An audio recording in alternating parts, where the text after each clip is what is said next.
Hello dear students, good morning class. How are you? I hope you all will be fine. As you know that I was teach to you exercise 1.3 in your previous video.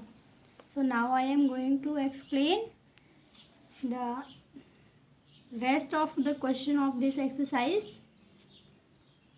Let's start.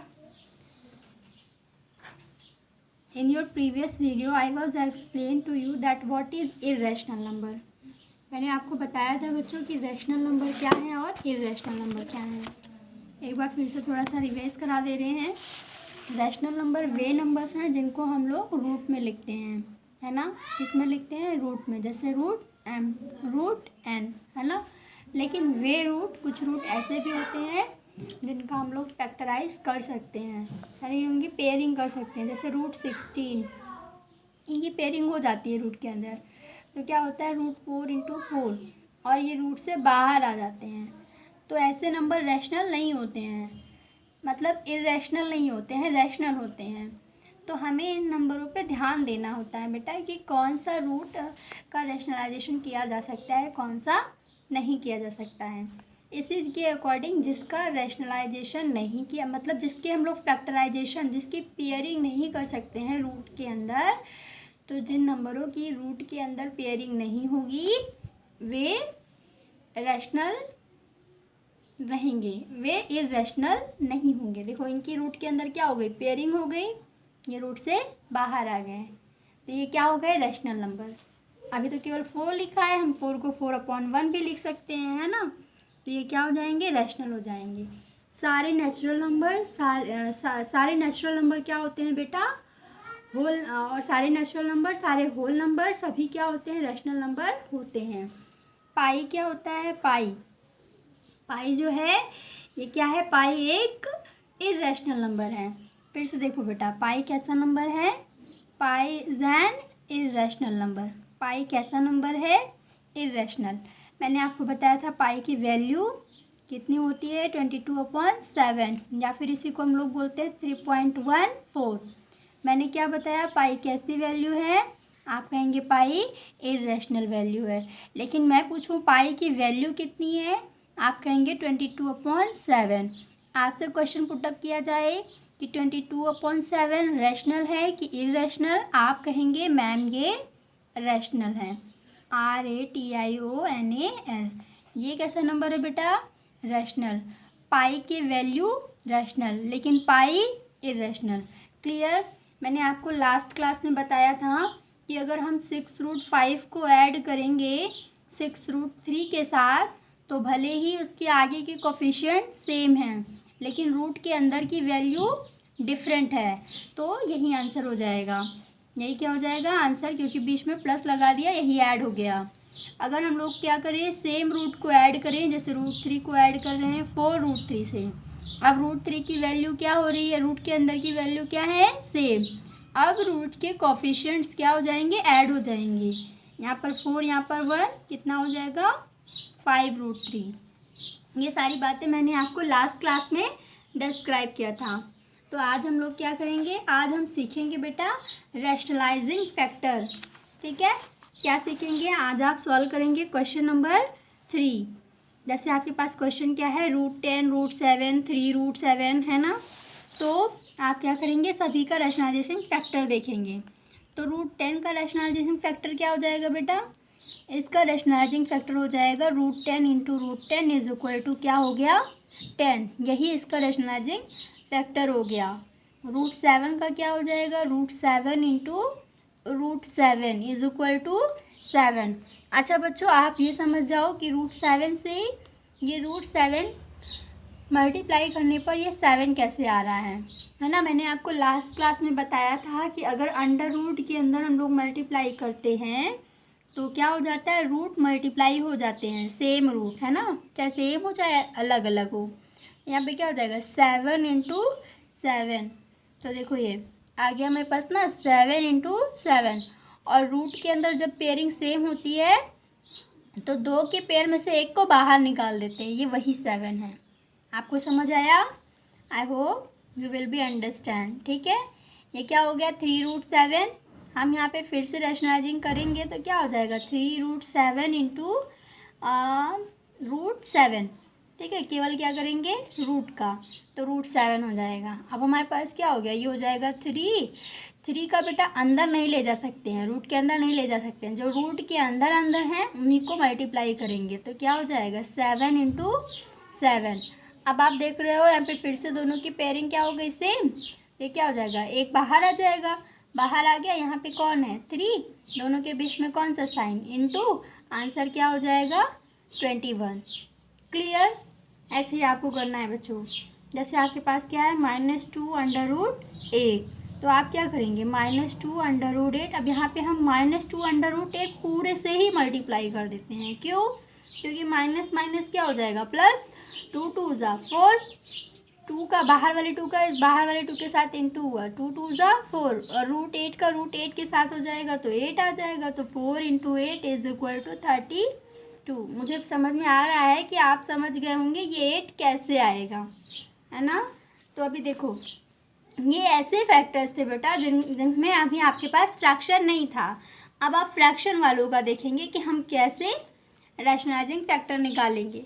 जब fraction में आता है question, तो जो हमारा denominator होता है नीचे, डिनोमिनेटर जो होता है उसी डिनोमिनेटर से बेटा हमें क्या करना होता है मल्टीप्लाई।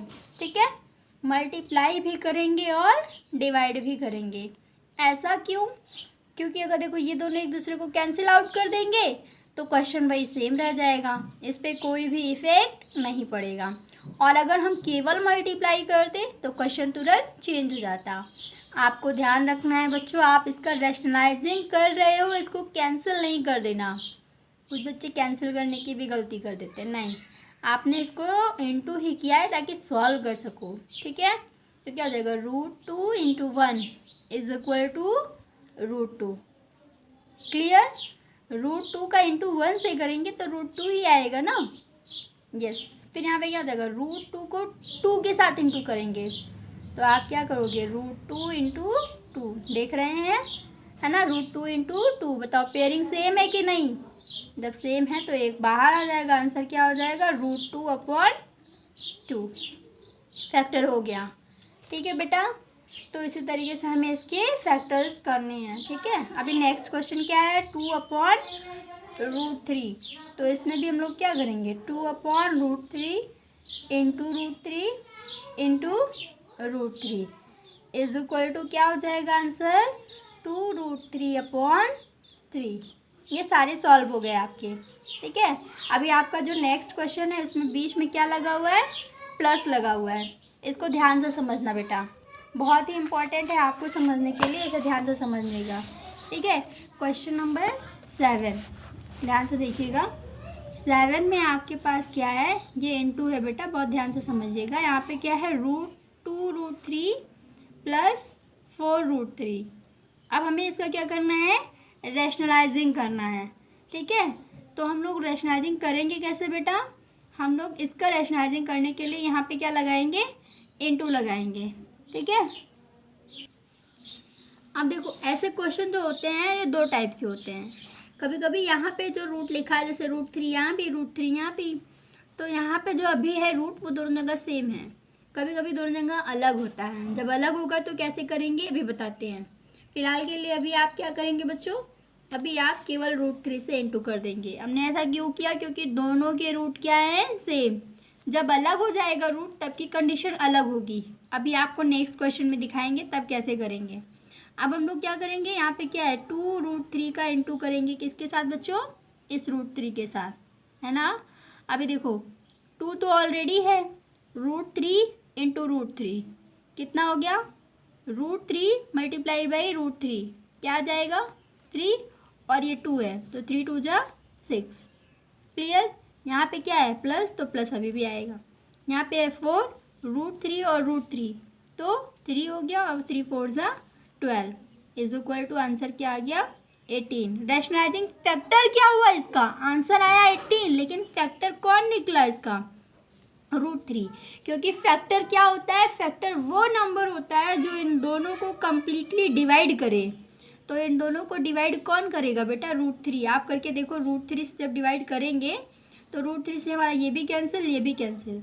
याद आ रहा है ना आपको? हम लोग जब एलसीएम निकालते हैं तो ढेर सारे फैक्टर आते हैं, है ना, फैक्टराइजेशन करते हैं, तो याद आ रहा होगा आपको, है ना। अभी देखो मैंने कहा था जब सेम नंबर रहेगा तो हम वहाँ पे सेम से इंटू कर देंगे। जैसे यहाँ पे देखिए 7√5 माइनस 2√5, दोनों के रूट क्या है? सेम, तो इंटू केवल किससे हो जाएगा? √5 से। लेकिन यहाँ पर क्या है? दोनों अलग अलग हैं। जब अलग होगा तो हम लोग उसका फैक्टर कैसे निकालेंगे बच्चों? देखो ये है 1 + √2। क्या दोनों के रूट यहाँ पे सेम है? नहीं, यहाँ पर तो रूट ही नहीं है।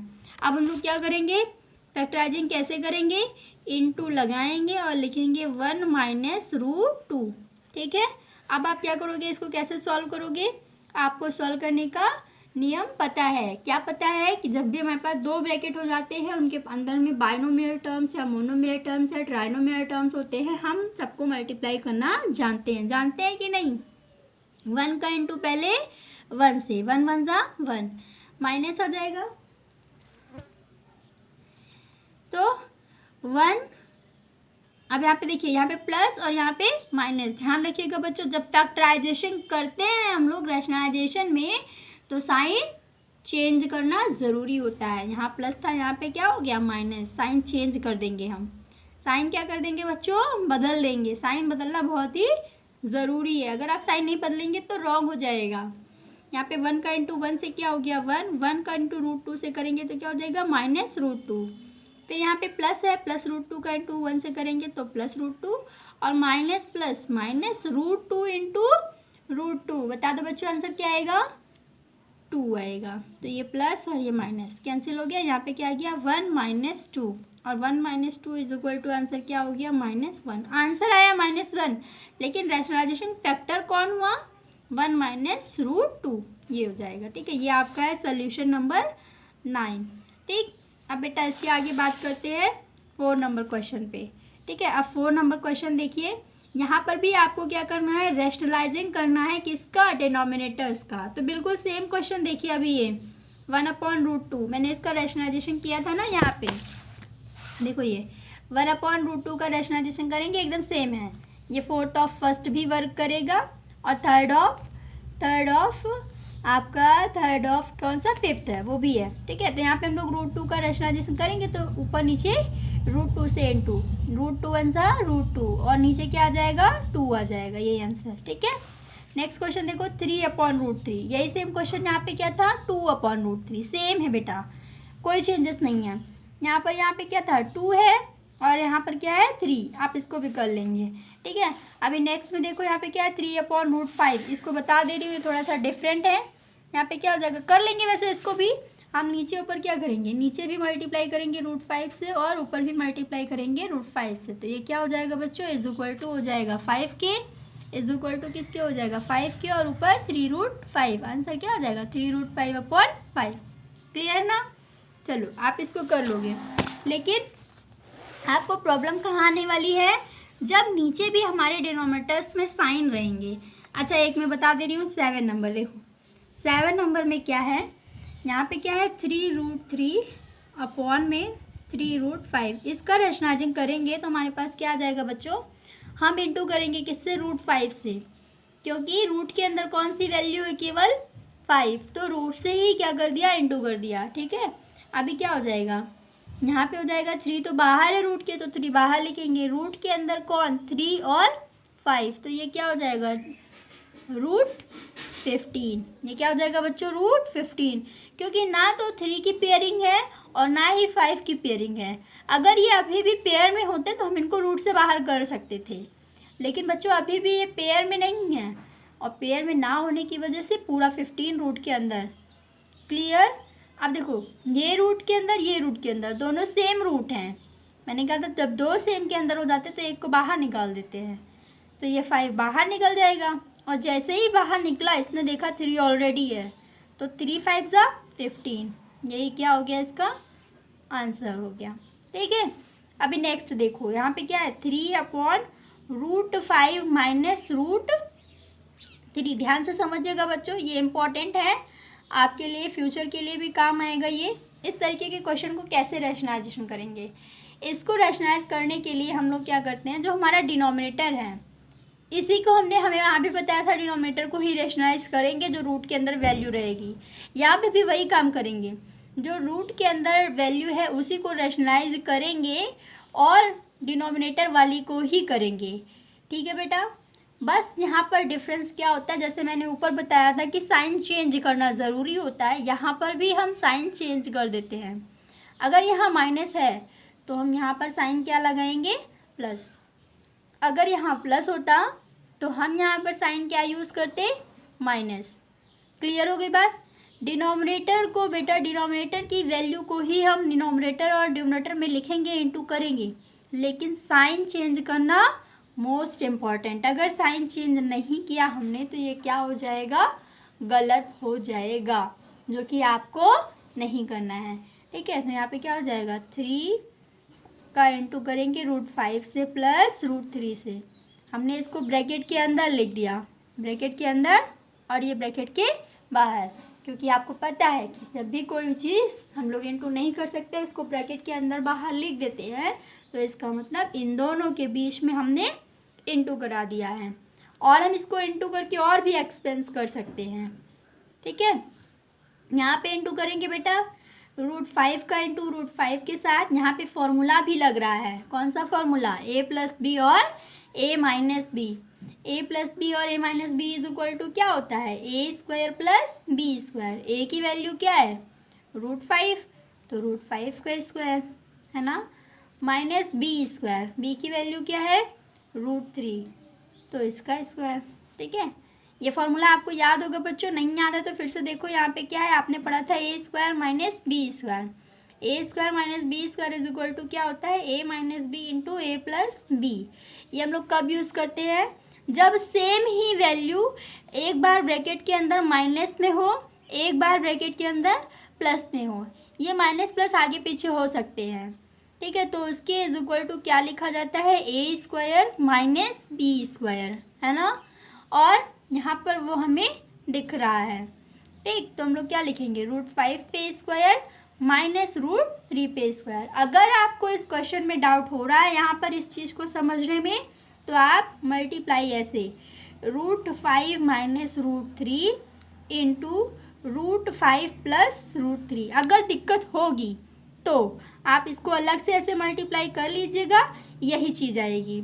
ठीक बेटा, और अगर नहीं दिक्कत हो रही है, आपको फॉर्मूला समझ में आ रहा है, तब तो बहुत अच्छी बात है, आप फॉर्मूला यूज़ करेंगे, आपका टाइम सेव होगा। ठीक, नेक्स्ट लाइन में हमने क्या था, हम इसको ओपन कर सकते हैं, तो ओपन कर लीजिए, हो जाएगा 3 का √5 से इंटू करेंगे तो 3√5, 3 का √3 के साथ इंटू करेंगे तो 3√3, अपॉन में √5 पे स्क्वायर क्या हो जाएगा, 5 माइनस √3 पे स्क्वायर क्या हो जाएगा, 3। बेटा मैंने आपको ये सॉल्व करके दिखाया ताकि आप इसको समझ सको कि हम इसे मल्टीप्लाई करके लिख सकते हैं, लेकिन किसी भी चीज़ को जब वही चीज़ दोनों जगह सेम हो तो इसको बाहर लिखा जाता है, ना कि ऐसे 2 बार, है ना। इसीलिए इसको ऐसे ही लिखना ज़्यादा सूटेबल है, तो हम इसको बाहर करके लिखेंगे, ना कि 2 बार एक्सपेंस करके। तो हो जाएगा 3, यहाँ पे हो जाएगा √5 + √3 अपॉन में 2। ये क्या हो जाएगा बेटा, आंसर। ठीक, समझ में आया, एक बार फिर से समझो। जो नीचे वैल्यू रहेगी उसी को हम लोग ऊपर नीचे क्या करेंगे, इनटू, बस केवल इसके साइन को बदल देंगे। ठीक है, अब साइन को बदलने के बाद यहाँ पे ब्रैकेट लगा देना, जैसे आप मल्टीप्लाई वाला प्रोसीजर जानते हैं वही मल्टीप्लाई कर दीजिएगा, आपका आंसर आ जाएगा। ठीक है, नेक्स्ट क्वेश्चन देखो बेटा, 5 नंबर में है एडिटिव इन्वर्स। एडिटिव इन्वर्स का मतलब होता है, इन्वर्स भी हमको पता है, इन्वर्स भी होता है उल्टा, है ना। और एडिटिव इन्वर्स यानी कि साइन को बदलो, निशान को बदलो, है ना। तो यहाँ पे क्या है, +√7, इसका आंसर क्या हो जाएगा, -√7। ठीक है, यहाँ पे +3√5, तो इसका आंसर क्या हो जाएगा, -3√5। केवल निशान बदलना है, जहाँ प्लस है वहाँ माइनस, जहाँ माइनस है वहाँ प्लस। अभी देखो इसमें ये 3√7 प्लस में है और ये माइनस में, तो आप क्या कर देंगे, इसको -3√7 और +2√8, बस खत्म। नेक्स्ट क्या है, मल्टीप्लिकेटिव एडिटिव इन्वर्स, है ना। तो मल्टीप्लिकेटिव एडिटिव इन्वर्स क्या होगा, ये हो जाएगा 1/√6, है ना। ये क्या हो जाएगा, 1/√6 और 2√7/1, यानी कि इसमें हम लोग क्या करते हैं, 1 से डिवाइड, तो न्यूमरेटर डिनोमिनेटर और डिनोमिनेटर न्यूमरेटर बन जाता है, यानी चीज़ें पलट जाती हैं। ठीक है, अब ये बताओ बेटा, कह रहा इफ़ 22/7 इज इक्वल टू 3.1428,571। ठीक है, हाँ, अगर हम लोग डिवाइड करेंगे तो ये वैल्यू आएगी। कह रहा इज 22/7 एन इर्रेशनल नंबर। अभी मैंने आपको बताया था कि पाई, ये वैल्यू है बेटा किसकी, पाई की। और पाई कैसा वैल्यू है, पाई कैसा है, पाई को हम लोग किस कैटेगरी में रखते हैं, इर्रेशनल में। लेकिन पाई की जो वैल्यू होती है उसको कहाँ पे रखते हैं, उसको हम रखते हैं रैशनल में।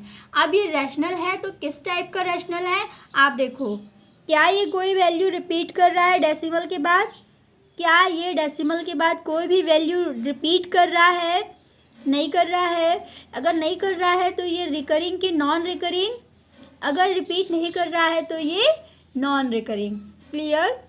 और ये क्या डेसिमल स्टॉप हो गया है कि अभी भी बढ़ रहा है, बढ़ रहा है, बढ़ रहा है, तो मतलब टर्मिनेटिंग कि नॉन टर्मिनेटिंग, नॉन टर्मिनेटिंग, क्योंकि अभी भी डेसिमल बढ़ रहा है, बढ़ रहा है मतलब ख़त्म नहीं हो रहा है।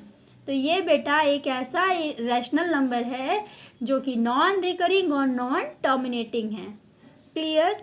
आपको क्या करना है, एक्सरसाइज 1.3 फिनिश करके रखना है। ठीक है बच्चों, एक्सरसाइज 1.3 फिनिश करने के साथ साथ आप 1.4 को भी फिनिश करेंगे।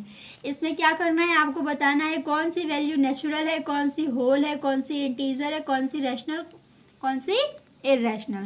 ठीक है, तो ये बताओ 8 नेचुरल है कि होल है। आप इसको 8 को नेचुरल में भी रख सकते हैं, होल में भी रख सकते हैं। ठीक है, आपका जो मन करेगा बताइएगा। 0 कैसी वैल्यू है, नेचुरल की होल, तो होल में जाएगा। आप देख रहे हो 0 होल 0/7 यानी 0/7, ये रैशनल की इर्रेशनल, ये बेटा हमारा क्या हो जाएगा, रैशनल। ठीक है, आपको इसे फाइंड आउट करना है, कंप्लीट करना है। चैप्टर 1.4 आप क्या करेंगे, फिनिश करेंगे। ठीक है क्लास, तो आपका चैप्टर 1 क्या हो गया, फिनिश हो गया। रिवीजन एक्सरसाइज भी आपको बच्चों ख़त्म करनी है। ठीक है, आज आपके लिए बहुत ढेर सारा वर्क है, होमवर्क फिनिश करिएगा, चैप्टर 1 ख़त्म कर लीजिएगा। नेक्स्ट क्लास LCM HCF की होगी। Okay, thank you, bye bye class.